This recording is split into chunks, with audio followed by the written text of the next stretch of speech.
बहुत बहुत धन्यवाद आप सभी लोगों का आज के जीएसटीएस फोरम वीकली डायलॉग में शामिल होने के लिए। खासकर मैं शुक्र अदा करना चाहूँगा आज के हमारे चेयर जो थोड़ी देर में हमारे साथ जुड़ेंगे, डॉक्टर शंकर कुमार सान्याल जी, जो कि हरिजन सेवा संघ के प्रेसिडेंट हैं और जाने माने गांधीवादी विचारक हैं।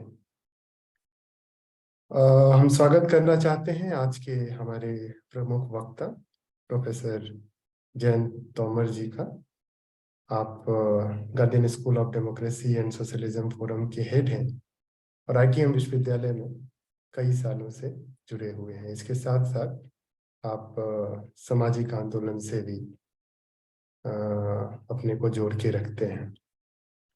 आज के डिस्कशन के रूप में हमारे साथ जुड़ेंगे श्री जगदीश शुक्ला जो जी, आप चौरा से जुड़ेंगे हमारे साथ और चंबल के बागियों के ऊपर उनका काम रहा है और एकता परिषद के साथ जुड़े हुए हैं और बहुत करीब से बागियों का जो आत्मसमर्पण की जो प्रक्रिया है उसको वो जानते और समझते हैं। हम स्वागत करना चाहेंगे हमारे अतिथि आज के professor doctor Mohanty, professor Meera Chakraborty ji का, डॉक्टर आलोक वाजपेयी जी का, सुज्ञान मोदी जी का और विभिन्न साथियों जो विभिन्न प्रांतों से हमारे साथ जुड़े हुए हैं। एक छोटा परिचय सबसे पहले श्रद्धेय श्री शंकर कुमार सान्याल जी का देना चाहूँगा। सान्याल जी हम सबके लिए प्रेरणा के स्रोत हैं और 24 अप्रैल 2013 को सर्वसम्मति से आप लोग जानते होंगे हरिजन सेवा संघ के बारे में, जो जिसका निर्माण किया गया था महात्मा गांधी के द्वारा 1932 में। और सान्याल जी जो 2013 में कार्यभार संभाले और इससे पहले जीडी बिरला जैसे पद्म विभूषण, निर्मला देशपांडे जैसे गांधीवादी दिग्गजों ने इस सेवक संघ को सींचा है और वो पहले ऐसे पूर्वोत्तर भारत से ताल्लुक रखने वाले व्यक्ति हैं जिनको सर्वसम्मति के साथ हरिजन सेवा संघ के अध्यक्ष के रूप में चुना गया। और वो काफी करीब माने जाते थे हैं स्वर्गीय सुश्री निर्मला देशपांडे जी का, जो स्वयं पद्म विभूषण और आचार्य विनोबा भावे के आध्यात्मिक पुत्री थी। तो श्री कुमार सान्याल जी का जो की जो यादें हैं उसमें हम लोग कुछ संस्मरण विनोबा जी का हमें देखने को मिलेगा। Jayant Singh Tomar ji Gandhi school of democracy and socialism के मार्गदर्शक हैं, अध्यक्ष हैं और काफी गहरे तरीके से मध्य प्रदेश के राजनीति को समझते हैं और 25 साल से ज्यादा उनका अनुभव रहा है शिक्षण संस्थानों के साथ, उनका काफी गहरा लगाव रहा है। और आज जिस विषय पे हम लोग चर्चा कर रहे हैं वो विनोबा जी की जो यात्रा हुई थी चंबल वैली में मई और जून के बीच 1960 में, उसमें क्या क्या चीज जो हमें आज के दिन भी समझने और सीखने की जरूरत है। और आप जानते हैं कि विनोबा जी की जो यात्रा है उस यात्रा में मार्टिन लूथर किंग जैसे लोग शामिल हुए जब वो यात्रा राजस्थान में ग्रामदान के लिए चल रही थी। और जब ये यात्रा चंबल में आई, तो उस यात्रा में विनोबा जी ने बागियों के का आत्मसमर्पण कराया, जो अपने आप में एक ऐतिहासिक घटना है। तो आज के समय में अहिंसा पे जो पठन पाठन हो रहा है, उसमें उस घटना को एक महत्वपूर्ण घटना के रूप में हम लोग समझते हैं, और जो पीस बिल्डिंग प्रोसेस की समझ है, उस घटना से हमें सीखने को मिलेगा। और आप लोग सब जानते हैं कि निवानो शांति पुरस्कार से सम्मानित श्री राजगोपाल जी का भी कहना है कि ये जो पीस बिल्डिंग प्रोसेस था, उसमें आध्यात्मिक गांधीवादियों की जो साधना है, उसकी बहुत बड़ी भूमिका रही। तो मैं आदरणीय जयंत सिंह जी से निवेदन करूंगा कि वो आज के विषय पर अपनी भाषण दें। जी जयंत जी। धन्यवाद रणधीर जी। आदरणीय श्रद्धेय सुज्ञान मोदी जी, आदरणीय मीरा चक्रवर्ती मैडम, आदरणीय मीनाक्षी प्रधान जी, जगदीश शुक्ला जी दिख नहीं रहे हैं लेकिन जरूर इस चर्चा में जुड़े होंगे, मेरे पुराने मित्र हैं। मेरे लिए बहुत सौभाग्य की बात है कि आपने मुझे विनोबा की उस चंबल यात्रा पर बोलने का अवसर दिया है जो 1960 में उन्होंने की थी। 1 महीने की लगभग ये यात्रा थी जो 4 मई 1960 को विशेष रूप से शुरू हुई। उसकी एक पृष्ठभूमि है जिस पे हम लोग बातचीत करेंगे ही, और वो 8 जून को समाप्त हुई ग्वालियर में आके।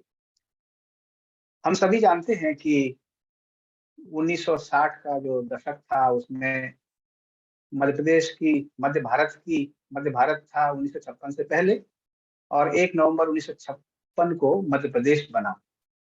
तो मध्य भारत और मध्य प्रदेश की सरकारें, पुलिस सब परेशान थी बागी समस्या के कारण। और चंबल, क्वारी, सिंध, ये जो नदियां हैं, इनके बीहड़ों में, और इनके बीहड़ जो भिंड मुरैना में तो फैले ही हैं, जो उत्तर प्रदेश के आगरा जिले के बाढ़ तहसील में जमुना के कछार में है, और उधर इटावा में, और इधर राजस्थान में धौलपुर की तरफ, ये पूरा जो इलाका था राजस्थान, उत्तर प्रदेश और मध्य प्रदेश का जो सीमावर्ती पूरा क्षेत्र है चंबल नदी के आसपास का, वो दस्युओं की समस्या से पीड़ित था। वहाँ के लोग पीड़ित थे। वहाँ के लोग, वहाँ के जो दस्यु है, अपने आप को बागी कहते थे। बागी यानी जो व्यवस्था, गलत व्यवस्था के खिलाफ जो बगावत करे, बागी। तो इसलिए ये बागी शब्द प्रचलन में आया। बहुत संक्षिप्त में अगर उसकी पृष्ठभूमि को रखें तो विनोबा तो कश्मीर की यात्रा पर थे। 4 मई 1960 से पहले वो कश्मीर की यात्रा पर थे। कश्मीर में उनको एक चिट्ठी मिलती है बागी मानसिंह के बेटे तहसीलदार सिंह की, जो नैनी जेल में बंद है। उस चिट्ठी में ये लिखा है कि विनोबा भावे अगर उसमें बाबा अगर उसमें हस्तक्षेप करें तो चंबल की बागी समस्या मिट सकती है और इसका कोई समाधान निकल सकता है। जम्मू कश्मीर के पब्लिक सर्विस कमीशन के अध्यक्ष थे major general Yadunath Singh. Major general Yadunath Singh पहले राष्ट्रपति के सैन्य सचिव थे, सेना में रहे, और बड़े प्रभावशाली अधिकारी थे। मध्य प्रदेश उनका उनकी जन्मभूमि थी, और इसलिए उनकी रुचि इस बागी समस्या के समाधान में थी। वो बड़े ईश्वर के प्रति आस्थावान व्यक्ति थे। पूजा पाठ करते थे, इसलिए उनको भगत जनरल भी कहा गया। उनके आग्रह पर, उससे भी पहले भिंड से एक सज्जन थे हरिसेवक मिश्रा, जो उस समय के सार्वजनिक जीवन में बहुत सक्रिय थे, वो कश्मीर में पहुंचे थे विनोबा से मिलने। और इस बीच में ये सब घटनाएं एक साथ होती हैं। तो विनोबा चंबल में आने का निर्णय लेते हैं। आगरा होते हुए चंबल नदी को पार करके लगभग 4 दिन तो आगरा में लग गए, जहां वो पालीवाल पार्क में कुछ समय तक ठहरे। और फिर पेनाहट, जो चंबल के किनारे उत्तर प्रदेश का एक बहुत छोटा सा कस्बा है, वहां पर होते हुए वो अम्बा आए।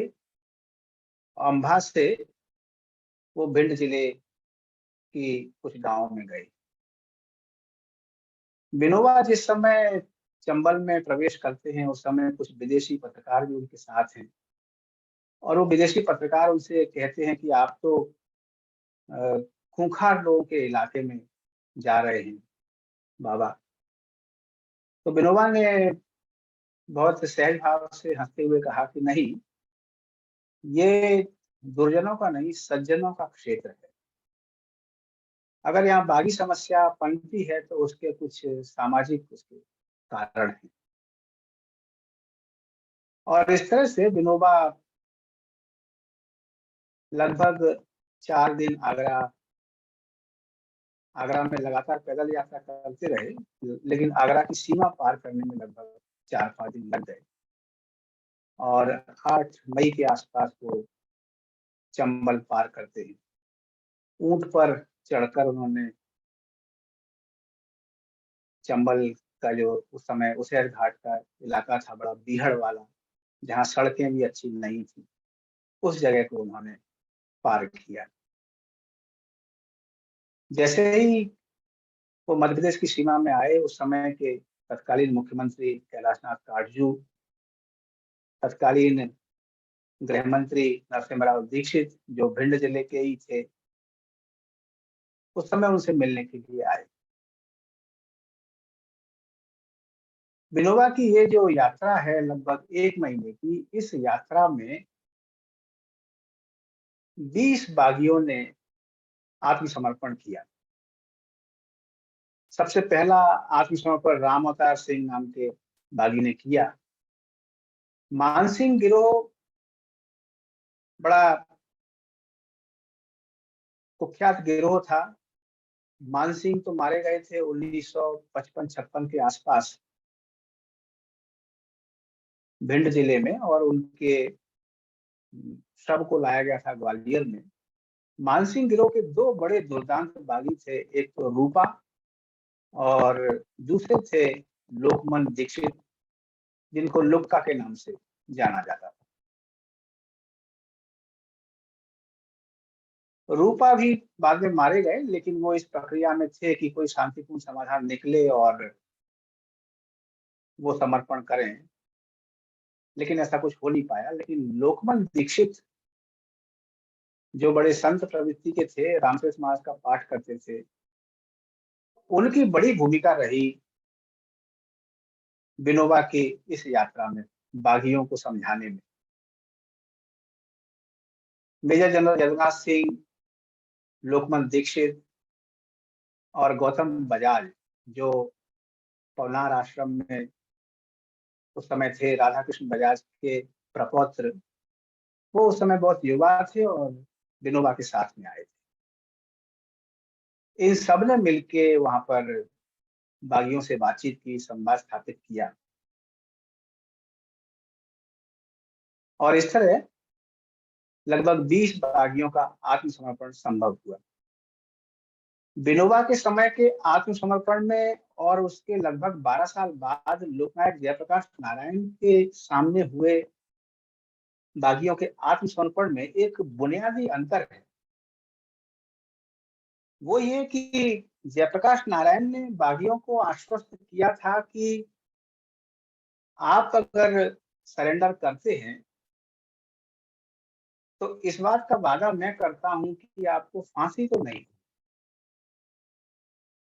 लेकिन विनोबा ने ऐसा कोई वादा नहीं किया था। उन्होंने बागियों से ये कहा था कि आप अगर सरेंडर करते हैं, आत्मसमर्पण करते हैं, तो कानून के तहत आपके ऊपर कार्रवाई होगी, लेकिन इससे बेहतर एक रास्ता निकलने की संभावना बनती है। तो ये बुनियादी बातें हैं। हम अगर याद करें जयप्रकाश नारायण के उस उनके समय में 1972 14 अप्रैल 1972 में हुए आत्मसमर्पण को अगर विनोबा भावे के समय में हुए आत्मसमर्पण के पृष्ठभूमि में अगर देखें, तो उस समय भी बागी माधो सिंह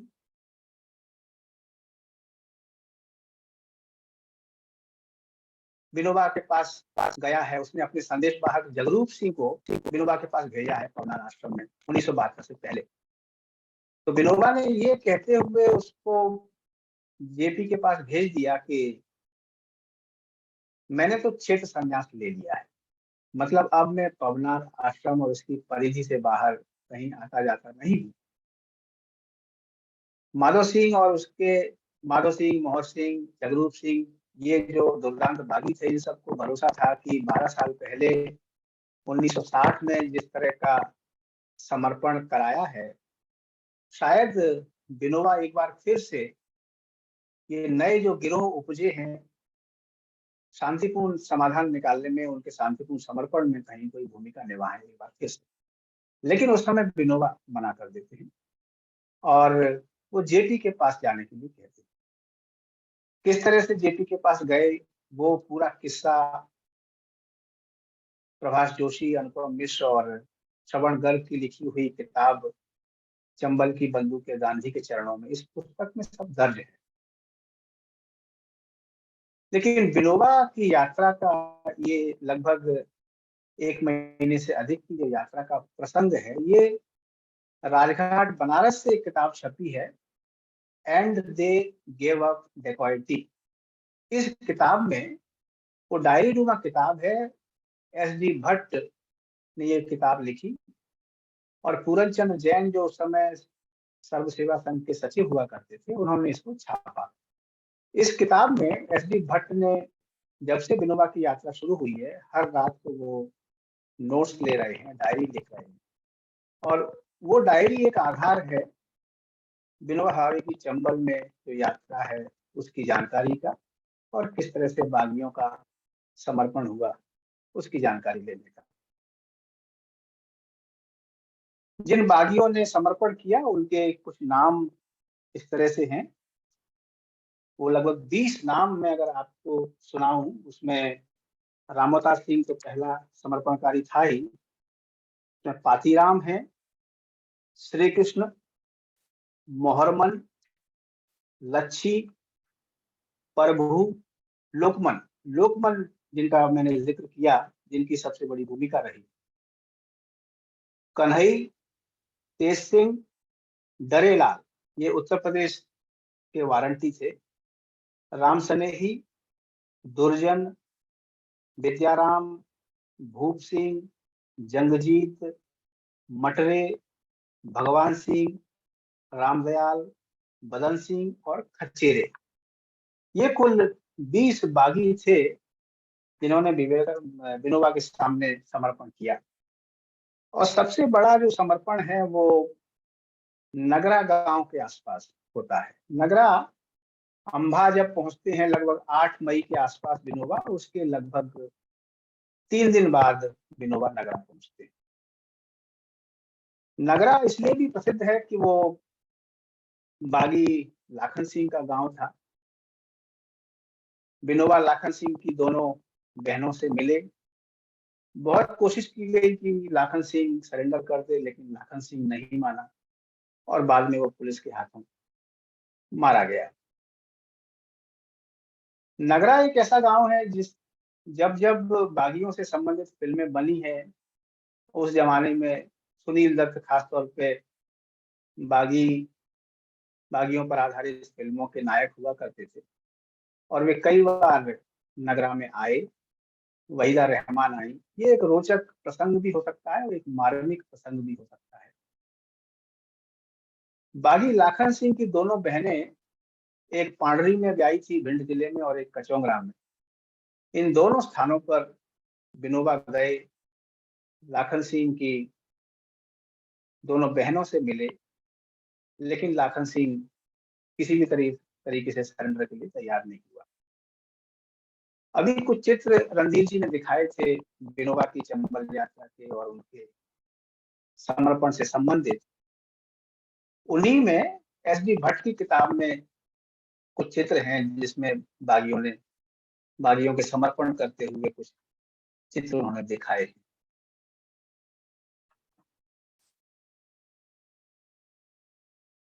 एच.एस. कोहली एक वरिष्ठ पुलिस अधिकारी थे। उन्होंने ये स्वीकार किया उस समय कि हम लोग थक चुके कि हिंसा के आधार पर, माने पुलिस के बल प्रयोग के आधार पर बागियों का समर्पण हो सकता है, ऐसा अब लगता नहीं है।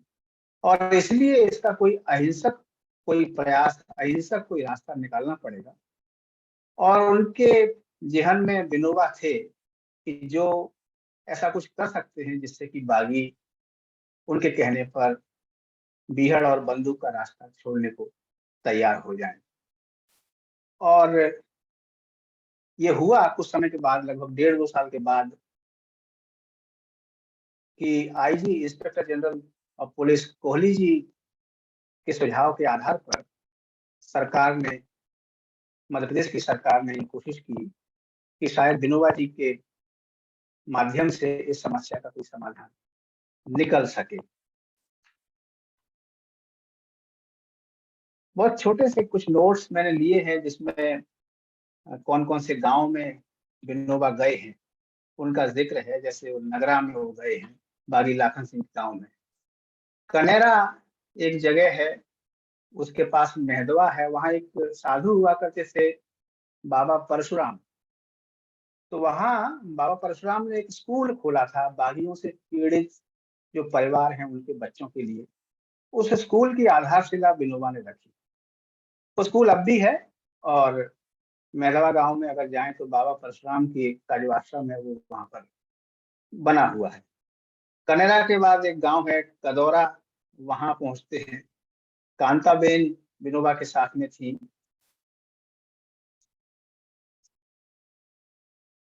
फिर भिंड होते हुए उसी समय, जिस समय ये समर्पण हुआ, तो इस काम को आगे कौन जारी रखेगा इसके लिए एक समिति बनाई गई। और इसके दो बड़े प्रमुख सदस्य थे। एक थे हेमदेव शर्मा और दूसरे थे महावीर भाई।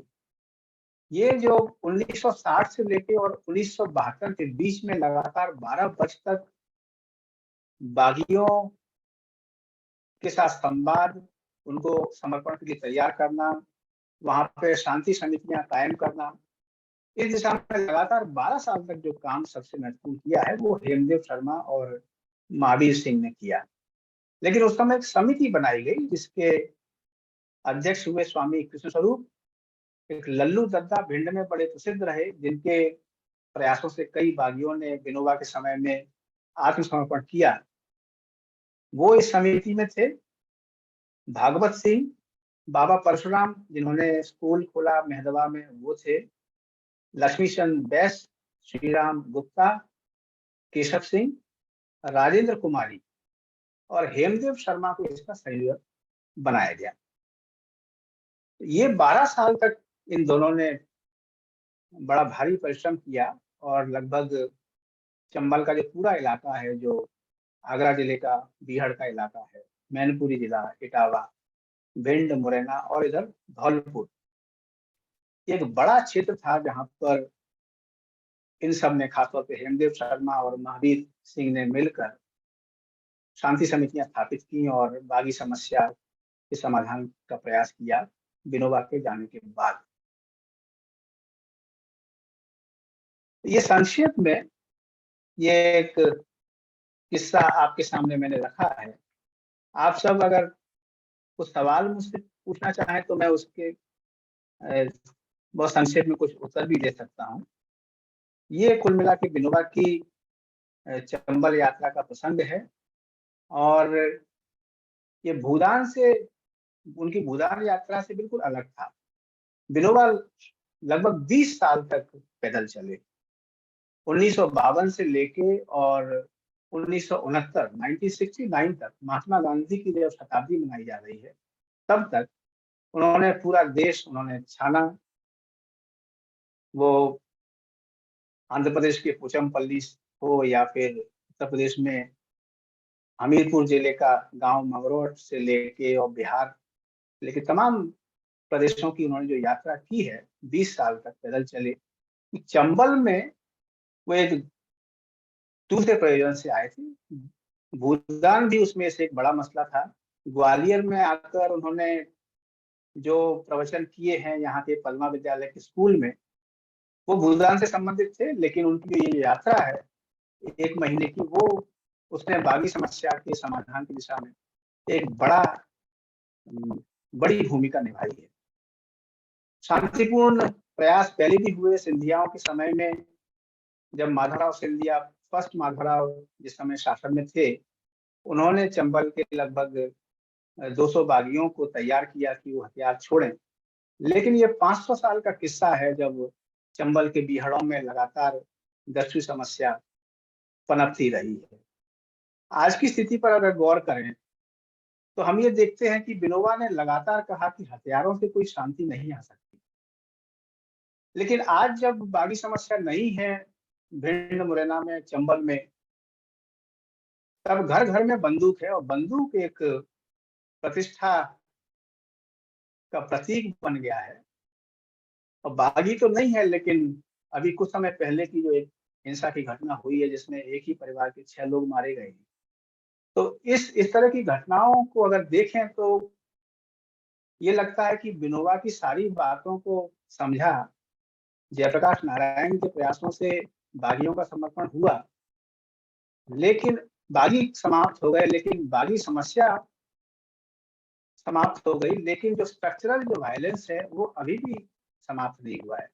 लोगों के छोटी छोटी बातों को लेके, जमीन के टुकड़ों को लेके अभी भी संघर्ष है, अभी भी खून खराबा है। लोग अकारण जेलों में रह रहे हैं छोटे छोटे कारणों से। तो मुझे लगता है कि ये जो हथियारों के प्रति प्रेम है, तब तक इस समस्या का समूल समाधान नहीं हो सकता। विनोबा की यात्रा ने अहिंसा की दिशा में एक कदम बढ़ाया था और ये पूरी दुनिया को ये संदेश दिया था कि दुर्दांत बागी भी बड़े प्रेम से अगर बात करें तो वो सही रास्ते पर आ सकते हैं।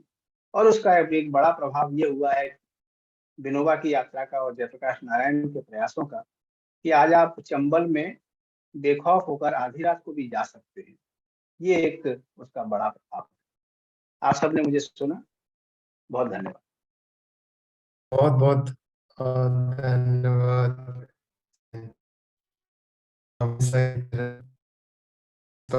का ये भाषण बहुत गहरा और सार्थक है और आपने बहुत ही गहरे तरीके से उस पूरे वृत्तांत को आपने बताया। विनोबा जी की जो साधना है उसी का फल था कि जयप्रकाश जी का जो इंटरवेंशन रहा, उसको इतना लोगों ने भी पसंद किया और बागियों ने भी अपने एक तरह का पीस बिल्डिंग प्रोसेस का एक पार्ट माना। और विनोबा जी ने अपनी जीवन झांकी अहिंसा की तलाश में लिखा है कि किताबों में तो अहिंसा की पाठ हम लोग पढ़े, लेकिन 3 जगह उनको अहिंसा का साक्षात्कार हुआ। पहला साक्षात्कार उनको पोचमपल्ली में हुआ, दूसरा बिहार में और तीसरा भिंड में हुआ। हम चाहेंगे कि आप उन समस्याओं के बारे में भी बात करें, जैसे कि जब पत्रकार बंधुओं के द्वारा ये प्रश्न पूछा जाता था कि बागी की समस्या क्यों है, तो वो विनोबा जी 4 कारणों के बारे में बताते थे। उसमें से पहला कारण गरीबी हुआ करता था, दूसरा व्यक्तिगत दुश्मनी, तीसरा पुलिस, और चौथा दलगत राजनीति और चुनाव। तो हम चाहेंगे कि आप इसके ऊपर भी कुछ अपना प्रकाश डालें। हमारे साथ डिस्कशन के रूप में जौरा से ही श्री जगदीश शुक्ला जी जुड़ गए हैं। तो हम चाहेंगे कि जगदीश जी आप 5 से 10 मिनट में आप अपने संस्मरण भी रखें। अनम्यूट कर लीजिए अपने।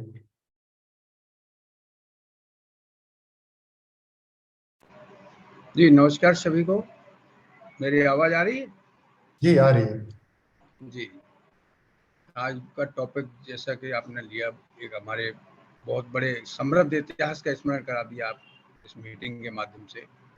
विनोबा जी का चंबल में वैसे भूदान के समय उनके आह्वान पर यहाँ पे कई हजार एकड़ बीघा जमीन का जो जमींदार थे तत्कालीन उनके द्वारा दी गई थी और वो भूमिहीन लोगों को वितरित की गई थी।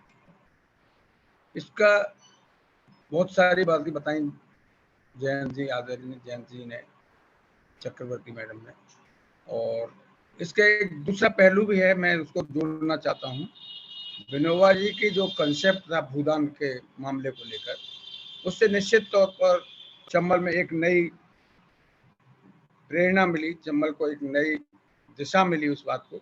और जो चंबल का जो शांति का अनूठा इतिहास डॉक्टर एस.एन. सुब्बा राव जी के द्वारा लिखा गया 1972 में सामूहिक बागी समर्पण के माध्यम से, तो उससे चंबल की दिशा और दशा दोनों बदल गई।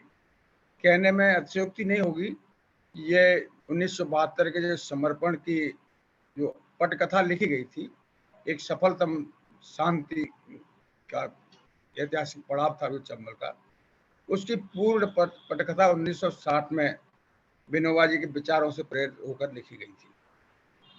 बताते हैं, वैसे प्रत्यक्ष चंबल में विनोबा जी नहीं आए, लेकिन श्योपुर क्षेत्र में एक बड़ा कार्यक्रम उनका द्वारा किया गया। उसमें उनकी प्रेरणा से भूदान की तमाम कई हजार बीघा जमीन जमींदारों ने दान में दी। और उसका एक पहलू मैं आपको प्रकाश में लाना चाहता हूँ। उस भूदान की जमीन का जो भूमि लोग दी गई थी, गरीब परिवारों को लिए दी गई थी, तो वो जमीन इस उद्देश्य से दी गई थी कि उन गरीब परिवारों का गुजारा हो सके। लेकिन इसमें एक नया तथ्य, उसमें ये शर्त भी थी भूदान की जमीन को लेकर कि ये भूदान के योग्य नहीं होगी। जिस परिवार को दी गई उसके आजीविका के साधन के लिए में प्रयोग हुई, उसका क्रय विक्रय नहीं होगा।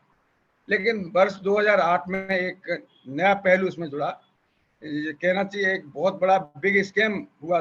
3-4 हजार बीघा जमीन, जो भूदान की जमीन पहाड़गढ़ क्षेत्र में काला खेत, पाल, झिनिया, तमाम करीब दर्जन भर गांव हैं, वहां पर उस जमीन को राजस्व अधिकारियों के मिलीभगत से विक्रय कर दिया। वो विक्रय खरीदने वाले कौन लोग थे?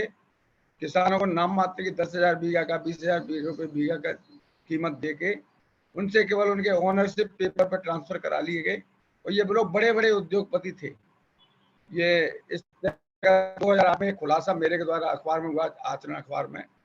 तत्कालीन कलेक्टर आकाश त्रिपाठी जी के द्वारा उसको गंभीरता से लिया गया। उसके बाद उन्होंने 3-3.5 हजार बीघा सरकारी जो क्रय विक्रय की गई थी जमीन, उस जमीन को सरकारी घोषित किया और क्रेता और विक्रेता दोनों के खिलाफ आपराधिक कार्रवाई करने के निर्देश दिए।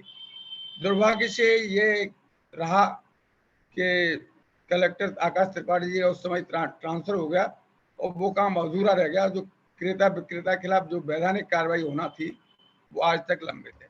मतलब कहने का आशय ये है कि जो विनोबा जी की जो समृद्ध विचार थे, जो पीड़ित और वंचित परिवार को आजीविका का साधन देने का भूदान के माध्यम से जो स्वप्न देखा गया था, वो स्वप्न प्रशासनिक मिलीभगत और दलालों, भूमाफियाओं के चंगुल में फंसकर आज यहाँ दम तोड़ता दिख रहा है। और जमीन को, हालांकि वो जमीन का लीगल पोजीशन अभी पेपर के हिसाब से वो क्रय विक्रय निरस्त हो गया तो सरकारी है, लेकिन उसके जो वैधानिक स्वत्व होना चाहिए, जो भूदान की जमीन ग्रहीता है, तो ये एक बहुत बड़ा महत्वपूर्ण विचारणीय प्रश्न है इस मीटिंग के माध्यम से मैं लाना चाह रहा था। इसीलिए मैंने निवेदन किया था रणधीर भाई जी को, गौतम जी को। तो ये बहुत बड़ा अधूरा काम है जो विनोबा जी के विचार थे, उसके सपनों के विपरीत उस मैंने जो खुलासा किया उसमें 3 नायब तहसीलदार, 1 तहसीलदार, 8-10 पटवारी सस्पेंड हुए। उस समय इतनी बड़ी कार्रवाई हुई, मुझे लगा कि कार्रवाई अंजाम तक पहुंचेगी, लेकिन वो अभी तक अधूरी पड़ी है। तो ये एक बहुत बड़ा पहलू है। इसमें मेरे पास सारे डॉक्यूमेंट्स हैं कलेक्टर के द्वारा जो भूदान की क्रय विक्रय के निरस्त किए गए थे, वो ऑर्डर भी मैंने मेहनत करके सब कलेक्टर के रखे, लेकिन उसके बाद कोई कार्रवाई आगे नहीं बढ़ पाई। प्रशासनिक लोगों ने उस पर कोई संज्ञान नहीं लिया। तो मैं कहना चाहता हूँ विनोबा जी के संदर्भ में ने बहुत बड़ा काम किया, देश भर में काम किया। देश भर में उन्होंने करीब 13-14 साल भूदान के लिए पद यात्रा करके जो जमींदार लोग थे उनको प्रेरित किया, लेकिन इस सब के बावजूद उसका नतीजा हम चंबल में देखते हैं। 3-3.5 हजार बीघा से ज्यादा जमीन बिकी, लेकिन उसमें से जो हमको संज्ञान में आई, जिसका खुलासा अखबार से हुआ, उसके बाद वो जमीन को सरकारी घोषित तो किया, लेकिन क्रेता विक्रेता के खिलाफ कार्रवाई नहीं की। जो खरीदने वाले थे वो बड़े बड़े उद्योगपति थे, केवल पेपर की ओनरशिप के माध्यम से उन्होंने बैंकों में बड़ा स्कैम किया, उस बैंकों से फाइनेंस कराया, अब इंडस्ट्री के लिए लगाया, जो भी लगाया, लेकिन उसकी जो विस्तृत होना चाहिए वो अभी तक अधूरी है। कि एक दूसरा पहलू है चंबल में विनोबा जी, जहां तक विनोबा जी के विचारों का और इसका प्रश्न है, चंबल का जो 1972 का बागी समर्पण रहा, जिसमें अलग अलग जगह पर बटेश्वर में, तालाबशाही में अलग अलग करीब 654 बागियों ने समर्पण किया। तो एक जो शांति का इतिहास था, 1960 में भी विनोबा जी की प्रेरणा से भिंड में जो आत्मसमर्पण हुआ, उसमें तत्कालीन बागी तहसीलदार सिंह और मेजर यदुनाथ सिंह थत्ते, उनके बहुत बड़ा योगदान था। और 1972 की जो समर्पण की पटकथा लिखी, उसमें उस समर्पण का बागी समर्पण 1960 में विनोबा जी के प्रयासों से जो हुआ था, उसका बहुत बड़ा योगदान था। कहना चाहूंगा कि ये जो शांति का जो प्रयास है, 1960 में विनोबा जी के द्वारा उसकी आधारशिला रखी गई और चंबल आज अपने बदलाव के दौर पर नई करवट ली 1972 के बाद से, और एक शांति की स्थापना हुई। और जो खूंखार बागी जो जिनकी गोलियों की भाषा में बात होती थी, वो गांधी और बापू के सत्य अहिंसा के मंत्र को, मर्म को समझ सके।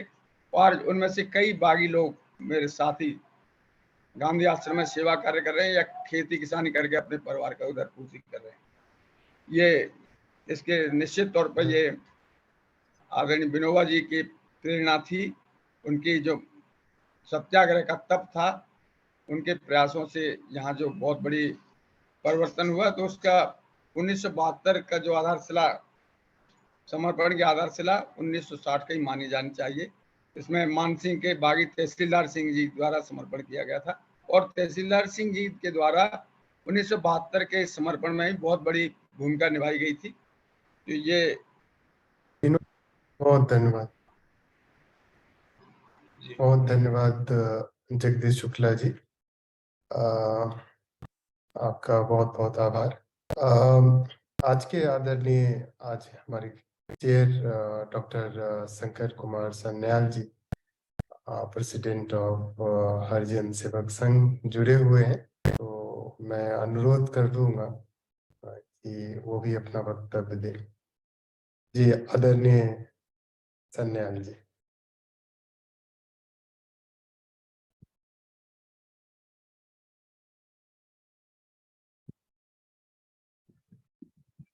नमस्कार। नमस्कार। गौतम जी को आपका आभार व्यक्त करता है। आप बहुत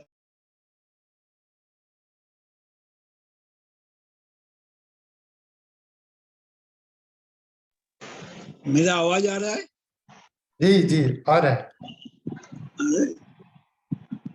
Sir, you can also speak in English. गंभीर जी, गौतम जी आपका आभार व्यक्त करता है। मैं बहुत खुशी हुआ जे you have taken a very good initiative about Vinoba ji यात्रा, बागी लोग का आत्मसमर्पण करने का लिए 1960 साले कश्मीर से जब कश्मीर में था, और उसका बारे में तोमर जी और शुक्ला जी बहुत अच्छा तरीका से बताया। नया कुछ बताने का नहीं है, लेकिन एक ऐसा बात है जे विनोबा जी गांधी जी का योग्य उत्तरसूरी था। गांधी जी सोचता था, द्रष्टा था, और उनका काम को, चिंतन को वास्तवायित करने के लिए विनोबा जी का आविर्भाव हुआ। गांधी जी उनका हर एक काम में एक अलग अलग दिलचस्पी था, और उसमें इतना सीरियसली और इतना अच्छा तरीका से किया है, और वो काम को आगे ले जाने के लिए विनोबा जी उसका योग्य शिष्य भी था और आगे भी काम बढ़ाया। और चंबल घाटी में 1960 साल में जो बागी का आत्मसमर्पण किया है, एक इतिहास में one of the greatest achievement बोल सकता है हम लोग, and that was a red letter day और ईयर। तो इसके बारे में तोमर जी और शुक्ला जी ने बताया। मुझे नया कुछ बताना नहीं है, हम लोग उस टाइम में बहुत छोटा ही था, लेकिन विनोबा जी का बाद सेकेंड टाइम जब विनोबा जी का आह्वान किया था बागी लोग का तरफ से, विनोबा जी नहीं आ पाया। जयप्रकाश नारायण जी बहुत मेहनत करके वहां पर जो काम किया है, और उसमें भूटान लैंड में ये लोग को सबको रिहेबिलिट किया है, और रिहेबिलिट करने के बाद उसका बारे में जो भी है, आज के दिन में हम लोग शांति का, संहति का, संप्रीति का और देश में बढ़ती हुई समस्या का बारे में हम सब मिल के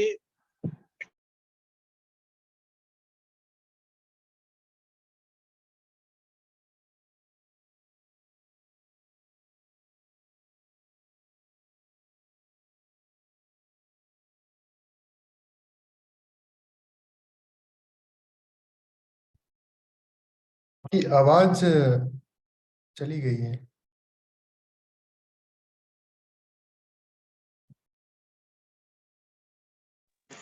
गौतम जी जी आ रहा है। मुझे इजाजत दीजिए, बहुत धन्यवाद, बहुत धन्यवाद। इजाजत दीजिए। हमको दूसरे एक जगह जाने के लिए बार बार फोन आ रहा है। जी जी, आप बहुत बहुत धन्यवाद। आपका आपकी उपस्थिति आगे हमारे भी लिए आपका बहुत। काम चले और आप हमारे साथ जुड़ा रहिए। मैं दिल्ली में जब आए, आप गांधी आश्रम में भी आइए। जी बहुत बहुत ठीक है, धन्यवाद, बहुत धन्यवाद। नमस्कार। नमस्कार। नमस्कार साथियों, मैं अनुरोध करूंगा प्रोफेसर मीरा चक्रवर्ती मैडम जी से कि वो भी कुछ वक्तव्य साझा करें। थैंक यू, धन्यवाद। पहले तो तोमर जी बहुत बड़ी बात ये हुई, क्योंकि हम लोगों को काफी इसके बारे में पता तो था, पर इतना डिटेल नहीं पता था। और जगदीश शुक्ला जी भी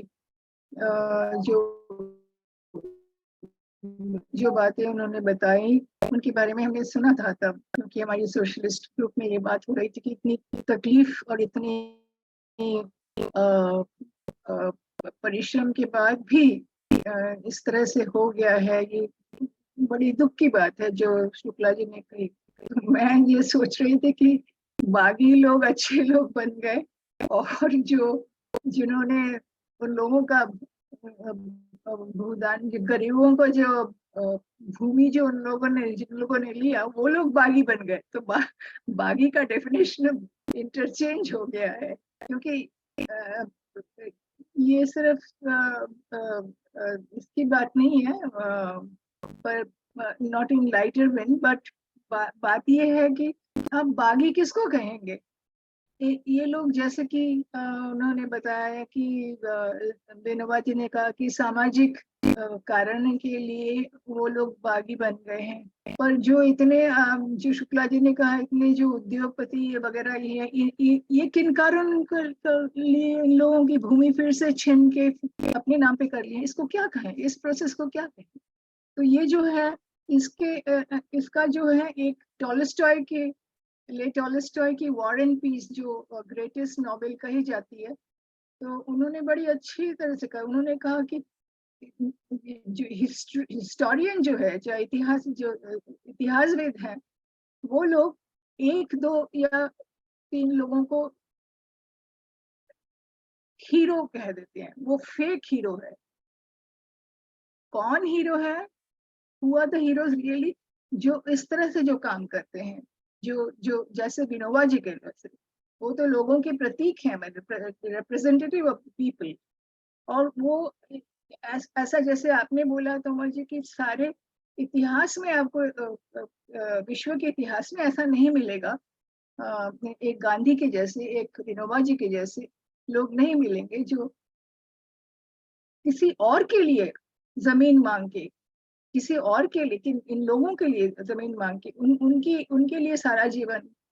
तो टॉलस्टॉय जी ने ये कहा कि the fake heroes, the historians really do not know how to write, to register who is actually। उन्होंने नेपोलियन को हीरो नहीं कहा। आपको पता होगा कि वॉर एंड पीस का सो कॉल्ड हीरो नेपोलियन है। वो नेपोलियन के उन्होंने उनकी इंटरव्यू में, उनकी अपनी लेखन में है, उन्होंने अपने आप स्वीकार किया है टॉलस्टॉय जी ने कि नेपोलियन हीरो नहीं है मेरे लिए वो हीरो हैं जो सोल्जर्स वहां पे मर गए हैं, जो माताएं इतनी सारी परिश्रम की है, और उन्होंने जो केयर किया है लोगों के लिए, जो फार्मर्स हैं। ये फार्मर्स रेवोल्यूशन का एक अंग था, जो फार्मर्स हैं, जिसके लिए विनोबा जी ने भी इतनी तकलीफ उठाई, और टॉलस्टॉय जी ने भी उनका ये कर।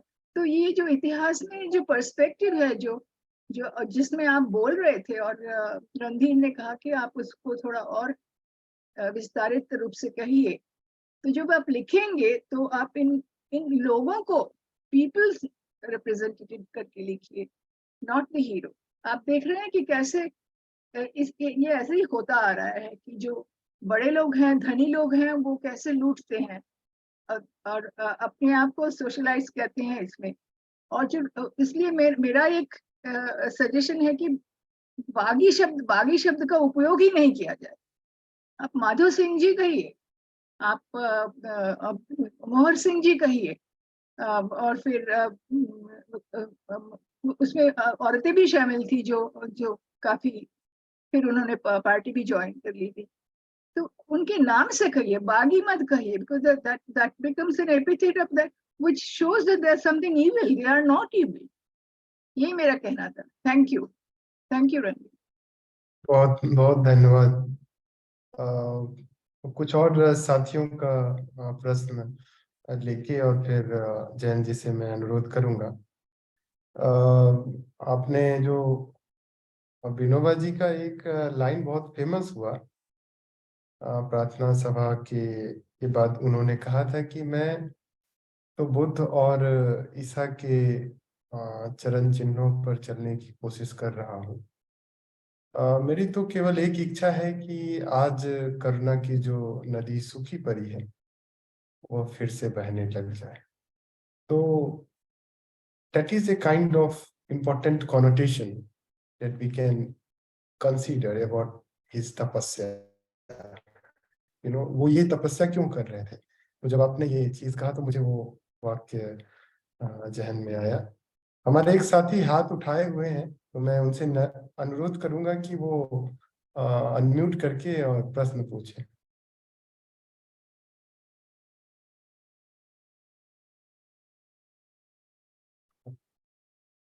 अनम्यूट करके और प्रश्न पूछ लीजिए। Redmi 5 Pro है।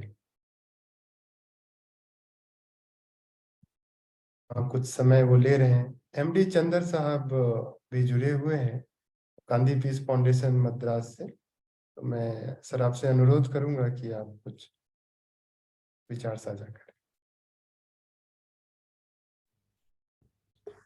नमस्ते।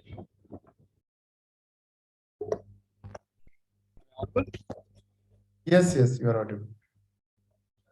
I'm very much thankful for the topic chosen, and I would like to say that I was a blessed student in 1971 to meet Sri Vinobaji at Paunar Ashram when we were on a Gandhian pilgrimage.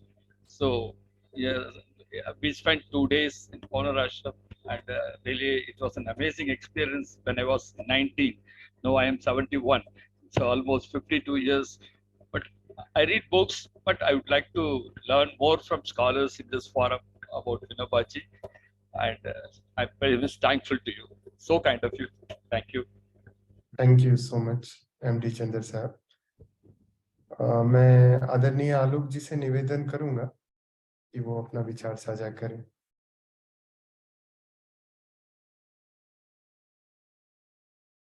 Ji, doctor आलोक वाजपेयी जी।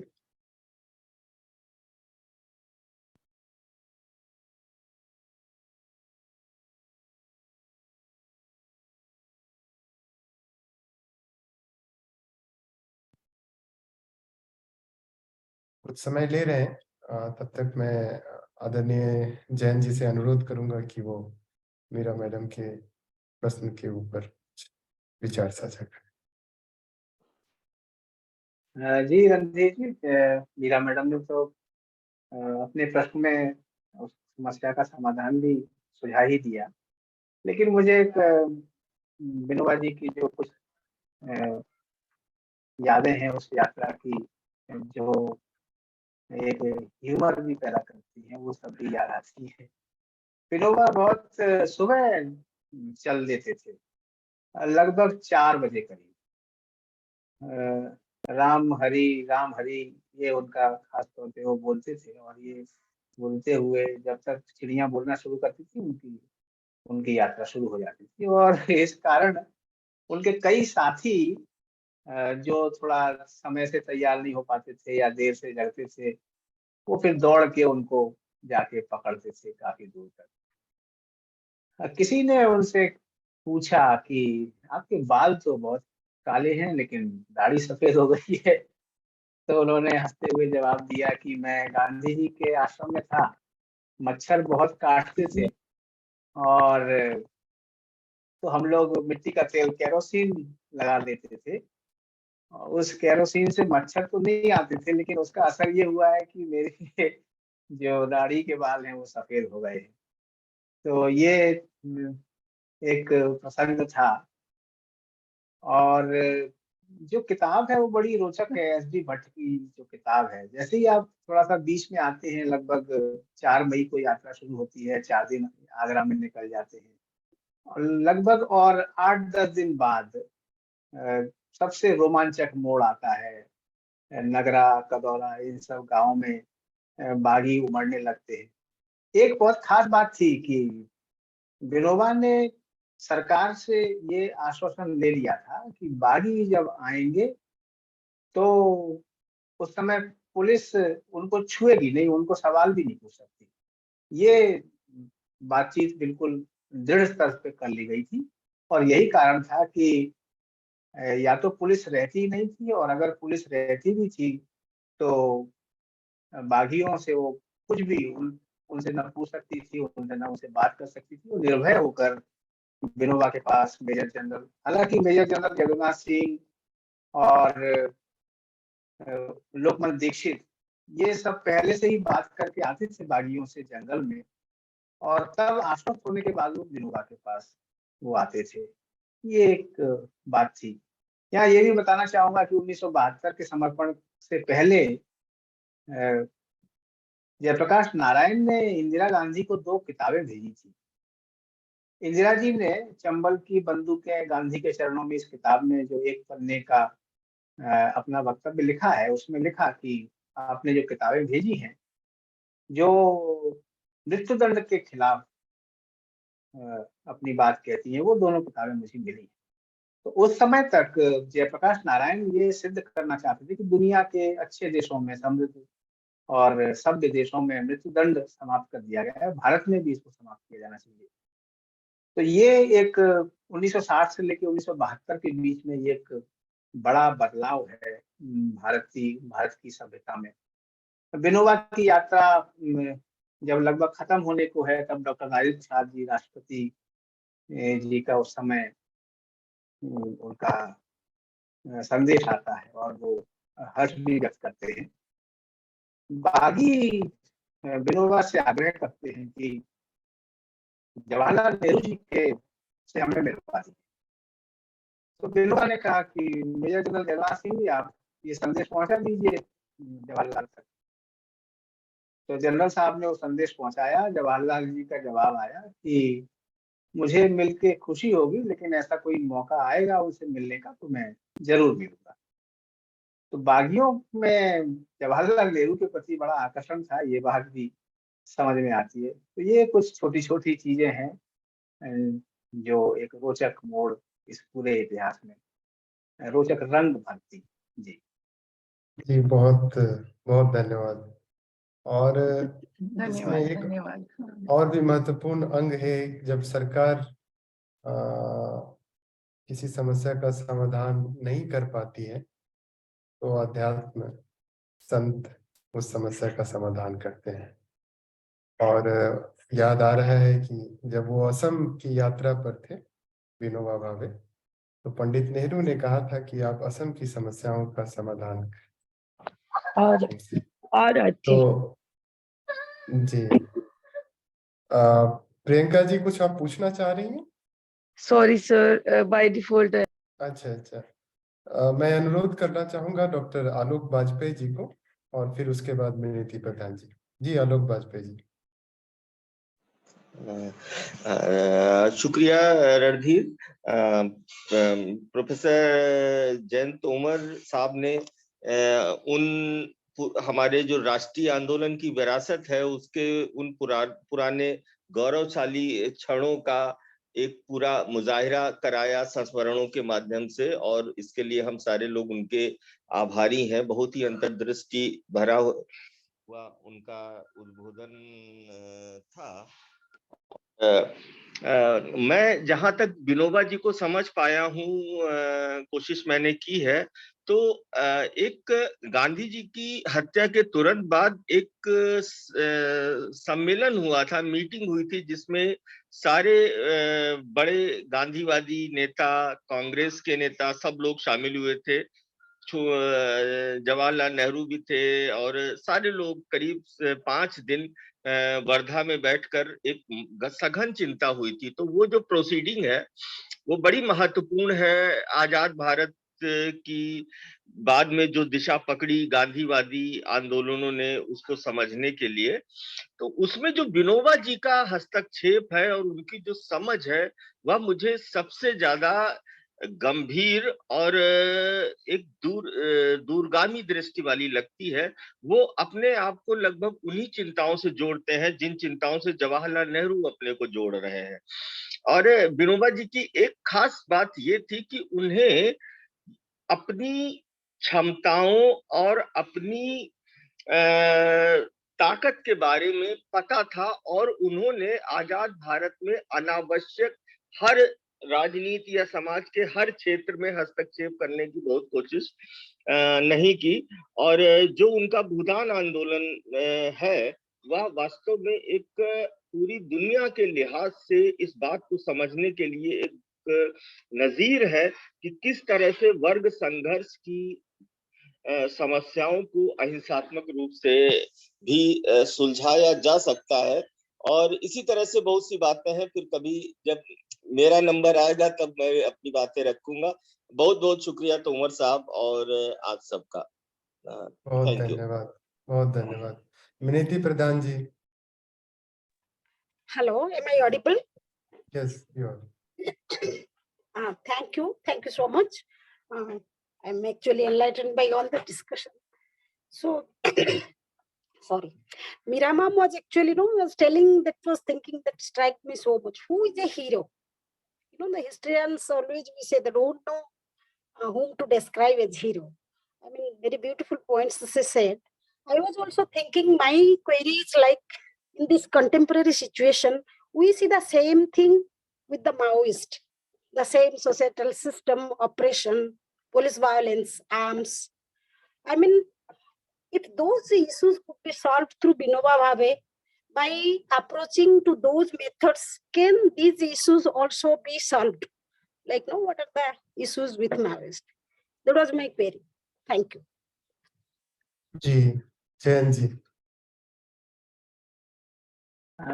जी रणधीर जी, मैंने madam की बात सुनी। उनका प्रश्न ये था कि क्या जो नक्सली की समस्याएं हैं या और भी जो नॉर्थ ईस्ट में समस्याएं हैं, उसमें विनोबा भावे का जो मेथड है वो क्या प्रासंगिक हो सकता है? इसके ऊपर आपकी क्या दृष्टि? मनुष्य ही तो सब जगह हैं, चाहे वो नॉर्थ ईस्ट में हो या चंबल में हो, और मनुष्य का जो उनकी जो संवेदनाएं हैं सबकी एक जैसी ही होती है। सबसे महत्वपूर्ण चीज है कि किस तरह से भय, सुरक्षा, लोभ, लालच और इन सारी चीजों से कैसे उनको मुक्त किया जाए। और सबसे बड़ी बात कि राज्य का जो एक आतंक है उसको कैसे समाप्त किया जाए। कैलाशनाथ काटजू मुख्यमंत्री थे मध्य प्रदेश में, वो जब आए चंबल में तो उन्होंने सबसे पूछा कि आप लोग बागियों को क्यों खाना खिलाते हैं, क्यों उनको बिठाते हैं अपने पास। तो गांव के लोगों ने कहा कि काटजू साहब, खाना तो हम खिलाते हैं लेकिन ये बंदूकें कौन देता है इनको, क्या बंदूकें भी हम ही देते हैं। तो बंदूकें इन तक अगर आती हैं तो वो सिस्टम की जो राज्य शासन की जो व्यवस्था है उसकी खामियों को उजागर कर रही है कि ये बंदूकें यहाँ तक बागियों तक पहुंच रही है। तो ये प्रशासन और शासन इनका जो एक व्यवहार है वो अगर अधिक से अधिक मानवीय हो तो निश्चित रूप से हर समस्या का समाधान कहीं भी हो सकता है। ये इसमें एक बात मैं कहना चाहूंगा, बहुत ज्यादा समय मैंने लिया, लेकिन जो रिकंसिलिएशन की जो बात है इसमें सबसे महत्वपूर्ण बात है कि बागियों ने वे तैयार हुए, उन्हें मालूम था कि जिन लोगों को उन्होंने मारा है अगर वो समर्पण कर देंगे तो फिर उनके परिजन भी उनको मार सकते। इस प्रक्रिया में कितना समय लगा है, चाहे वो विनोबा के समय में हो और चाहे वो जयप्रकाश नारायण के समय में हो, जिन लोगों ने भी मध्यस्थता की उन्होंने दोनों तरफ के लोगों को, जो पीड़ित हैं और जो बागी हैं, उन दोनों के बीच में ये आश्वासन, ये बात गहरे उनके मन में बिठाई कि बदला नहीं लेना है किसी भी तरीके से। और यही कारण है कि राजगोपाल जी इस बात को कहते हैं कि ऐसा शायद ही हुआ हो कि किसी बागी ने समर्पण कर दिया और उसके बाद उसको परेशान किया गया हो, उसको मारा गया हो। हाँ, ये जरूर है कि सरकार ने जो वादे किए जमीन देने के और तमाम सारे, वो जरूर नहीं पूरे हो पाए। सुब्बाराव जी की इसमें सबसे महत्वपूर्ण भूमिका थी पुनर्वास के लिए, और वो स्वयं उन्होंने ये महसूस किया कि बागियों के साथ जो वादे किए गए थे वो पूरे नहीं हुए। वो एक अलग पूरा एपिसोड है 1972 के बाद का। मैं बोलना भूल गया कि जिस समय आपातकाल था देश में, उस समय सुब्बाराव जी आगरा के बाहर तहसील में जो बागी थे उनके समर्पण में और धौलपुर के तालाब शाही के समर्पण में लगे हुए थे। ये बड़ा एक एपिसोड है, वो 72 में ही नहीं खत्म हो जाता, 72 से लेके आपातकाल के पूरे समय में ये प्रक्रिया चलती रही है। तो ये जो प्रक्रिया है जिसको रिकंसिलिएशन इंग्लिश में कहा जाता है, तो उसमें दोनों पक्ष जब मन से तैयार हों कि हिंसा को त्यागेंगे, बदले की भावना को त्यागेंगे और उसमें सरकार का हस्तक्षेप न्यूनतम रहे, तो निश्चित रूप से हर जगह की समस्याओं का समाधान हो सकता है। जी, बहुत बहुत धन्यवाद आप सभी का Gandhian school of democracy and socialism की तरफ से, खासकर आज के जो प्रमुख वक्ता रहे प्रोफेसर जयंत तोमर जी, सन्याल साहब, जो अपने व्यस्त कामों को छोड़ करके और आज के GSDS फोरम के जो वीकली डायलॉग है उसमें उन्होंने समय दिया जुड़ने के लिए, उनका बहुत बहुत धन्यवाद। प्रोफेसर मीरा चक्रवर्ती जी का, जगदीश शुक्ला जी का, MD चंदर जी का, आलोक वाजपेयी जी का, प्रोफेसर मोहंती जी का। और हम लोग हर फ्राइडे को वीकली डायलॉग रखते हैं और आपसे रिक्वेस्ट करते हैं कि आप हमारे GSDS फोरम वीकली डायलॉग में जुड़े और चर्चा को थोड़ा और भी ज़्यादा इंटरेक्टिव और इंटरेस्टिंग बनाएं। आपका जुड़ना हमारे लिए हमेशा एक मोटिवेशन का सोर्स होता है। बहुत बहुत धन्यवाद। रिकॉर्डिंग्स आपको इस की ईमेल ID पर मिल जाएगी। बहुत धन्यवाद।